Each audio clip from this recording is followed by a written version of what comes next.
Iran और America, दोस्ती से दुश्मनी तक का हैरान कुन सफर।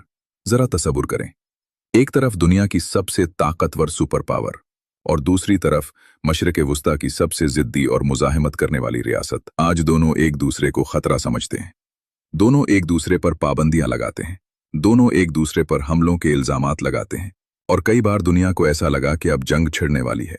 लेकिन हैरान कुन बात यह है कि ये दोनों कभी दुश्मन नहीं थे। The US and Iran may not have agreed on much for decades, but they used to be allies. Iran, because of the great leadership of the Shah, is an island of stability in one of the more troubled areas of the world. एक वक्त ऐसा था जब Iran और America बेहतरीन दोस्त थे। America Iran को जदीद हथियार देता था, इक्तिसादी मदद फराहम करता था और दोनों ममालिक एक ही सफ में खड़े नजर आते थे। तो फिर आखिर ऐसा क्या हुआ? कौन सा राज, कौन सी साजिश और कौन सा इनकलाब था जिसने दो इत्तेहादियों को खून के प्यासे दुश्मन बना दिया? यह है ईरान और अमेरिका की वो कहानी जो तेल, ताकत, इनकलाब और इंतकाम से लिखी गई। आगे बढ़ने से पहले एक छोटी सी गुजारिश, अगर आप चाहते हैं कि हम ऐसी ही तहकीक पर मबनी वीडियोस बनाते रहें तो वीडियो को लाइक करें, चैनल को सब्सक्राइब करें और बेल आइकॉन जरूर दबाएं। आपका एक क्लिक हमें मजीद मयारी मवाद बनाने में मदद देता है। और अब आइए जानते हैं आगे क्या हुआ। अब जरा गौर से सुनिए, क्योंकि असल कहानी यहां से शुरू होती है। 1940 और 1950 की दहाइयों में दुनिया दो हिस्सों में तकसीम हो चुकी थी, एक तरफ अमेरिका, दूसरी तरफ सोवियत यूनियन। यह सर्द जंग का जमाना था।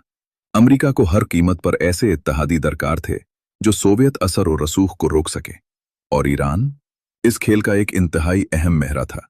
अपने महल में बैठा शाह Iran Mohammad Reza Pahlavi America का काबिल एतमाद दोस्त समझा जाता था। वाशिंगटन और तेहरान के दरमियान ताल्लुकात रोज बरोज मजबूत हो रहे थे। अमेरिकी कंपनियां ईरान आ रही थीं, अमेरिकी मुशीर ईरानी फौज को जदीद बना रहे थे और ईरान अमेरिकी हथियारों का सबसे बड़ा खरीदार बनता जा रहा था। दुनिया को लगता था कि यह दोस्ती नाकाबिल शिकस्त है, लेकिन तारीख के पर्दे के पीछे एक ऐसा तूफान तैयार हो रहा था जो पूरे मशरिक वुस्ता को बदलने वाला था। जो आगे होने वाला है वो शायद आपने पहले कभी ना सुना हो। 1951 ईरान के वजीर आजम मोहम्मद मुसद्दिक ने एक ऐसा कदम उठाया जिसने मगरबी ताकतों की नींदें उड़ा दी। उन्होंने ऐलान किया, ईरान का तेल अब ईरान का होगा। यह सिर्फ एक मुआशी फैसला नहीं था, यह मगरबी ताकतों को बराह रास्त चैलेंज था। मगरबी ताकतें खुसूसन बरतानिया गुस्से में आ गईं, क्योंकि ईरान का तेल अब उनके कंट्रोल से निकल रहा था। बरतानिया गुस्से से पागल हो गया, क्योंकि ईरान के तेल से अरबों डॉलर कमाए जा रहे थे। लंदन में खतरे की घंटियां बजने लगीं। फिर बरतानिया ने वॉशिंगटन का दरवाजा खटखटाया और दोनों ने एक खुफिया मंसूबा तैयार किया, ऐसा मंसूबा जिसका असर आज भी ईरान और अमेरिका के ताल्लुकात पर मौजूद है। The role of the country on the global stage and began a complex journey with the West, and especially the United States. A British company that would later become BP set up Iran's oil industry, and business was good. But over time, there were growing calls from Iranians for more control. The problem was there was so much wealth to be gained from the oil that was being extracted, but then they could see all of that money just leaving the country. And so it's that history of feeling that this is oil on Iranian territory under their ground, and they're not getting any of the benefit from it. ये वो लम्हा था जिसने सब कुछ बदल कर रख दी। लेकिन रुक जाइए, असल हैरत अभी बाकी है। 1953 ये सिर्फ एक साल नहीं था, ये वो मोड़ था जिसने ईरान और अमेरिका के ताल्लुकात का मुस्तकबिल तय कर दिया। 1951 में ईरान के वजीर आजम मोहम्मद मुसद्दिक ने एक तारीखी फैसला किया। उन्होंने एंग्लो ईरानी ऑयल कंपनी को कौमी तहवील में ले लिया, जो बाद में BP के नाम से मशहूर हुई। मुसद्दिक का मौक़िफ़ सादा था, ईरान के तेल पर पहला हक ईरानी अवाम का है। लेकिन बरतानिया के लिए यह एक बड़ा माशी धचका था। बरतानवी हुकूमत ने ईरान पर इक्तिसादी दबाव डालना शुरू कर दिया। ईरानी तेल का बाइकॉट किया गया और फिर लंदन ने वॉशिंगटन से मदद मांगी। शुरू में अमरीकी सदर हैरी एस ट्रूमन मुसद्दिक की हुकूमत गिराने के हक में नहीं थे, लेकिन 1953 में ड्वाइट डी आइजनहावर के इक़्तिदार में आने के बाद सूरत हाल बदल गई। अमरीका को खदशा था कि सियासी अदम इस्तेहकाम के बायस ईरान सोवियत यूनियन के करीब जा सकता है। सर्द जंग अपने उरूज पर थी। वॉशिंगटन किसी भी कीमत पर ईरान को सोवियत असर और रसूख में जाने नहीं देना चाहता था। इसी दौरान बरतानवी खुफिया एजेंसी MI6 और अमरीकी CIA ने एक मुश्तरका मंसूबा तैयार किया। इस खुफिया ऑपरेशन का नाम था ऑपरेशन एजैक्स। ये मंसूबा CIA अफसर कर्मिट रूजवेल्ट जूनियर की निगरानी में चलाया गया। अगस्त 1953 में ऑपरेशन शुरू हुआ। अखबारात में मुसद्दक के खिलाफ खबरें शाये करवाई गईं। बाज़ सहाफ़ियों और सियासी शख्सियात को माली मुआवनत दी गई। मजहबी और सियासी हलकों में मुसद्दक मुखालिफ मुहिम चलाई गई। कराए के मुजाहिरीन सड़कों पर लाए गए। तेहरान में बदअमनी फैलाई गई और यह तासुर पैदा किया गया कि मुसद्दक मुल्क को तबाही की तरफ ले जा रहे हैं। 15 अगस्त 1953 को पहली कोशिश नाकाम हो गई। शाह खौफजदा होकर ईरान छोड़कर इराक और फिर इटली चले गए। ऐसा लग रहा था कि मंसूबा नाकाम हो चुका है, लेकिन CIA ने हिम्मत नहीं हारी।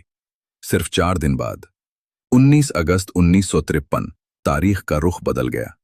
फौज के कुछ हिस्से शाह के हक में मैदान में उतर आए। शदीद झड़पें हुईं, सरकारी इमारतों पर कब्जे किए गए और बिलाखिर वजीर आजम मोहम्मद मुसद्दक की हुकूमत गिर गई। चंद ही दिनों बाद शाह मोहम्मद रजा पहलवी फातिहाना अंदाज में ईरान वापस आ गए। वॉशिंगटन और लंदन में इस ऑपरेशन को एक बड़ी कामयाबी समझा गया। अमेरिका को लगा कि उसने एक अहम इत्तेहादी को बचा लिया है, लेकिन बहुत से ईरानियों ने उसे अपनी जमहूरियत के खिलाफ बैरूनी मुदाखलत करार दिया। और यही वो लम्हा था जब अमेरिका के बारे में बदआतमादी ने जन्म लिया। इसके बाद अमेरिका ने शाह की हुकूमत की भरपूर हिमायत शुरू कर दी। अरबों डॉलर की मुआशी इमदाद दी गई, जदीद हथियार फराहम किए गए। अमरीकी फौजी मुशीर ईरान पहुंचने लगे और ईरानी फौज को अमरीकी मेयार के मुताबिक तरबियत दी जाने लगी। 1957 में CIA और इसराइली इंटेलिजेंस एजेंसी मोसाद की मदद से ईरान की बदनाम जमाना खुफिया पुलिस सवक कायम की गई। इस इदारे का मकसद शाह के मुखालिफिन पर नजर रखना था। वक्त के साथ सवक ईरान की सबसे ताकतवर और खौफनाक सिक्योरिटी एजेंसी बन गई। अमरीकी और इसराइली माहिरीन ने सवक के एहलकारों को निगरानी, इंटेलिजेंस इकट्ठा करने और तफ्तीशी तरीकों की तरबियत दी। इंसानी हुकूक की तंजीमों और बाद के मुताद्दिद मुअर्रिखीन के मुताबिक सवक पर सियासी मुखालिफिन की गिरफ्तारी, सख्त पूछगछ, तशद्दुद और इख्तिलाफ राय को दबाने के इल्जामात लगते रहे। बहुत से ईरानियों के जहन में यह तासुर पैदा हुआ कि अमेरिका सिर्फ शाह की हुकूमत ही नहीं, बल्कि उसके सख्त गीर सिक्योरिटी निज़ाम का भी पुश्तपनाह है। 1960 और 1970 की दहाइयों तक शाह अमेरिका का सबसे काबिल एतमाद इलाकाई इत्तेहादी बन चुके थे। अमेरिका जदीद F-14 लड़ाका तैयारे फरोख्त कर रहा था, फौजी मुआहदे किए जा रहे थे और वाशिंगटन ईरान को खलीज फार्स में अपने अहम तरीन शराकतदार के तौर पर देखता था। लेकिन दूसरी तरफ हर गिरफ्तार सियासी कारकुन और हर मुबैना तशद्दुद की खबर अवाम के दिलों में गुस्सा बढ़ा रही थी। अगले 26 साल तक शाह ने इक़्तिदार पर मजबूत गिरफ्त कायम रखी। 1978 ईरान के मुख्तलिफ शहरों में एहतजाज शुरू हो चुके थे। अवाम महंगाई, सियासी जबर, सावक की सख्तियों और शाह की हुकूमत से नाला थे। लेकिन किसी ने तसव्वुर नहीं किया था कि सिर्फ चंद महीनों में 2500 साला ईरानी बादशाहत अपने इख्तिताम को पहुंच जाएगी। 8 सितंबर 1978 एक दिन, जिसे बाद में ब्लैक फ्राइडे के नाम से याद किया गया, तेहरान के जाला स्क्वायर में हजारों मुजाहिरीन जमा हुए। सिक्योरिटी फोर्सेज और मुजाहिरीन के दरमियान तसादुम हुआ। मुताद्दिद अफराद हलाक और जख्मी हुए। इस वाक़े ने अवामी गुस्से को मजीद भड़का दिया। अब एहतजाज सिर्फ इस्लाहात के लिए नहीं था, बल्कि शाह के खात्मे के लिए था। अगले चंद महीनों में हड़तालों ने पूरे मुल्क को मफलूज कर दिया। तेल की सनत रुकने लगी, सरकारी इदारे मुतासिर हुए, लाखों अफराद सड़कों पर निकल आए। पूरा ईरान एहतजाज की लपेट में आ गया। 16 जनवरी 1979 बिलाखिर वो दिन आ गया जिसका बहुत से लोग इंतजार कर रहे थे। शाह मोहम्मद रजा पहलवी ईरान छोड़कर चले गए। सरकारी तौर पर कहा गया कि वो छट्टी पर जा रहे हैं, लेकिन हकीकत में ये उनकी हुकूमत का खात्मा था।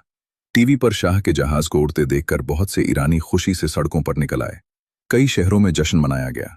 25 साल से ज्यादा अरसे तक अमेरिका के सबसे करीबी इत्तेहादी रहने वाले शाह अब इक़्तिदार से बाहर हो चुके थे।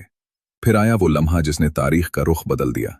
1 फरवरी 1979 जलावतनी में तकरीबन 15 साल गुजारने के बाद आयतुल्लाह रूहुल्लाह खुमैनी पेरिस से तेहरान वापस पहुंचे। उनके इस्तकबाल के लिए लाखों अफराद सड़कों पर मौजूद थे। बाज़ अंदाजों के मुताबिक ये 20वीं सदी के सबसे बड़े अवामी इज्तिमात में से एक था। दुनिया हैरान थी। ईरान बदल रहा था और बहुत तेजी से बदल रहा था। 11 फरवरी 1979 इनकलाबी कुव्वतों ने मुकम्मल कंट्रोल हासिल कर लिया। फौज ने गैर जानिबदारी का ऐलान कर दिया। शाही हुकूमत का खात्मा हो गया। और ईरानी इनकलाब कामयाब करार पाया। ये हिस्सा बहुत गौर से सुनिए, क्योंकि यही पूरी कहानी का सबसे अहम मोड़ है। ये सिर्फ एक हुकूमत का खात्मा नहीं था, ये पूरे सियासी निज़ाम की तब्दीली थी। फिर 1 अप्रैल 1979 को एक रेफरेंडम के बाद ईरान को बाज़ाब्ता तौर पर इस्लामी जमहूरिया ईरान करार दे दिया गया। 2500 साला शाही निज़ाम खत्म हो चुका था, एक नई रियासत वजूद में आ चुकी थी। लेकिन इनकलाब सिर्फ ईरान के अंदर तब्दीली नहीं लाया, उसने अमेरिका और ईरान के ताल्लुकात को भी हमेशा के लिए बदल दिया। आयतुल्लाह खुमैनी बार बार ये मौक़िफ़ इख्तियार करते थे कि अमेरिका ने 1953 में मुसद्दक की हुकूमत गिराने और शाह की हिमायत के जरिए इरिटेटेड का साथ नाइंसाफ़ी की। इसी तनाजुर में उन्होंने अमेरिका को शैतान बुजुर्ग करार दिया। 4 नवंबर 1979 सैकड़ों इनकलाबी तलबा अमरीकी सफारत खाने में दाखिल हो गए। 52 अमरीकी सफारतकार यरगमाल बना लिए गए। दिन गुजरते गए, हफ्ते गुजर गए, महीने गुजर गए, लेकिन यरगमाल रहा न हुए। 444 दिन पूरी दुनिया इस ड्रामे को देखती रही। अमेरिका की इज्जत को शदीद धचका लगा और दोनों ममालिक के ताल्लुकात तकरीबन खत्म हो गए। यही वो लम्हा था जब दुश्मनी सरकारी पॉलिसी बन गई। अगले 40 सालों में दोनों ममालिक ने बराह रास्त जंग नहीं लड़ी, लेकिन वो हर जगह एक दूसरे के मुकाबिल खड़े नजर आए। लिबनान, इराक, शाम, यमन, खलीज फारस, जहां भी ताकत का खेल हुआ, अमेरिका और ईरान मुखालिफ सिमतों में मौजूद थे।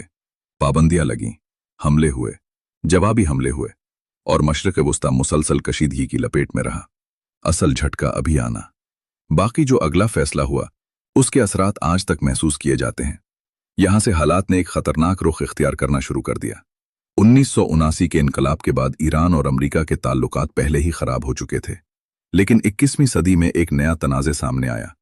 ऐसा तनाज़े जिसने पूरी दुनिया को तशवीश में मुब्तला कर दिया। ईरान का एटमी प्रोग्राम। दिलचस्प बात यह है कि ईरान का एटमी प्रोग्राम दरअसल अमेरिका की मदद से ही शुरू हुआ था। 1957 में शाह ईरान और अमेरिका के दरमियान एटम्स फॉर पीस एग्रीमेंट पर दस्तखत हुए।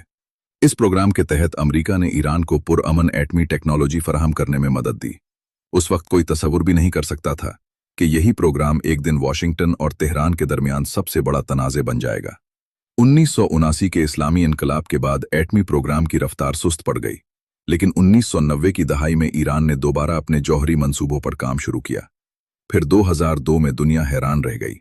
ईरानी अपोजिशन ग्रुप ने नतंज और इराक में खुफिया जौहरी तंसीबात का इंकशाफ किया। अमेरिका और यूरोपीय ममालिक ने सवाल उठाया, क्या ईरान खुफिया तौर पर एटमी हथियार बनाने की कोशिश कर रहा है? ईरान ने जवाब दिया, नहीं, हमारा प्रोग्राम सिर्फ बिजली पैदा करने और साइंसी तहकीक के लिए है। 2006 में मामला मजीद संगीन हो गया। अक़वाम मुत्तहिदा की सलामती कौंसिल ने ईरान पर पहली बड़ी पाबंदियां आयद की। उसके बाद कई करारदादें मंजूर हुईं। इक्तिसादी पाबंदियां बढ़ती गईं। ईरान की मईशत दबाव में आती गई, लेकिन ईरान ने यूरेनियम अफजूदगी का अमल जारी रखा। फिर कई साल के खुफिया मुज़ाकरात, सिफारती मुलाकातों और आलमी दबाव के बाद 14 जुलाई 2015 को एक तारीखी मुआहिदा तय पाया। इस मुआहिदे का नाम था JCPOA, joint comprehensive plan of action, जिसे आमतौर पर ईरान न्यूक्लियर डील कहा जाता है। इस मुआहिदे पर ईरान और दुनिया की 6 बड़ी ताकतों ने दस्तखत किए: अमेरिका, बरतानिया, फ्रांस, जर्मनी, रूस और चीन। मुआहिदे के मुताबिक ईरान ने यूरेनियम अफजूदगी महदूद करने पर रजामंदी जाहिर की, अपने जौहरी ज़खायर में नुमाया कमी कबूल की और बैनुल-अक़वामी मुआयनाकारों को अपनी तंसीबात तक रसाई दी। इसके बदले में ईरान पर आयद कई बैनुल-अक़वामी पाबंदियां हटा दी गईं। इस मुआहिदे को इस वक्त आलमी सिफारतकारी की एक बड़ी कामयाबी करार दिया गया। बहुत से माहिरीन को उम्मीद थी कि शायद अब ईरान और अमेरिका के ताल्लुकात में बेहतरी आ जाए, लेकिन ये उम्मीद ज्यादा देर कायम न रह सकी। 8 मई 2018 अमरीकी सदर डोनाल्ड ट्रंप ने अमेरिका को JCPOA से निकालने का ऐलान कर दिया। वॉशिंगटन का मौक़िफ़ था कि यह मुआहिदा ईरान को मुस्तकिल तौर पर एटमी हथियार बनाने से नहीं रोकता। अमेरिका ने ईरान पर दोबारा सख्त इक्तिसादी पाबंदियां आयद कर दी। जवाबन ईरान ने भी मुआहिदे की बाज़ पाबंदियों से पीछे हटना शुरू कर दिया। यूरेनियम अफजूदगी की सतह बढ़ाई गई, जदीद सेंट्रीफ्यूजेस नस्ब किए गए और कशीदगी एक बार फिर बढ़ने लगी। फिर 2020 में हालात मजीद खतरनाक हो गए। 3 जनवरी 2020 को बगदाद में एक अमरीकी ड्रोन हमले में ईरानी जनरल कासिम सुलेमानी हलाक हो गए। दुनिया भर में खदशात पैदा हो गए कि शायद अमरीका और ईरान बराह रास्त जंग की तरफ बढ़ रहे हैं। जवाबी कार्रवाई में ईरान ने इराक में मौजूद अमरीकी अड्डों पर मिसाइल हमले किए। मशरक़ वुस्ता एक बार फिर जंग के साए में खड़ा था। 2021 से 2024 तक मुआहदे को बहाल करने की मुताद्दिद कोशिशें की गईं, लेकिन अदम एतमाद इतना गहरा हो चुका था कि कोई जामे मुआहदा दोबारा तय न पा सका। दोनों ममालिक एक दूसरे पर वादे तोड़ने के इल्जामात लगाते रहे। आज भी ईरान का एटमी प्रोग्राम दुनिया की सबसे हसास जियोपॉलिटिकल फाइलों में शुमार होता है। अमेरिका कहता है, हम ईरान को एटमी हथियार हासिल नहीं करने देंगे। ईरान कहता है, हम सिर्फ अपने जायज़ जौहरी हुकूक इस्तेमाल कर रहे हैं। और हर नए बुहरान, हर नई पाबंदी, हर नई धमकी के साथ दुनिया एक बार फिर ये सवाल पूछती है, क्या अगला बाब मुज़ाकरात का होगा या फिर एक नई जंग का? आज ईरान और अमेरिका की दुश्मनी सिर्फ दो ममालिक की दुश्मनी नहीं, ये ताकत और मुज़ाहमत की जंग है, ये एतमाद और धोखे की जंग है, ये तेल, इनकलाब और आलमी सियासत की जंग है। लेकिन सबसे हैरानकुन बात यह है कि इस कहानी का आगाज दोस्ती से हुआ था। तारीख का सबसे बड़ा सबक शायद यही है, दुनिया में मुस्तकिल दोस्त या मुस्तकिल दुश्मन नहीं होते, सिर्फ मुस्तकिल मफादात होते हैं। और ईरान और अमेरिका इस हकीकत की सबसे बड़ी मिसाल है।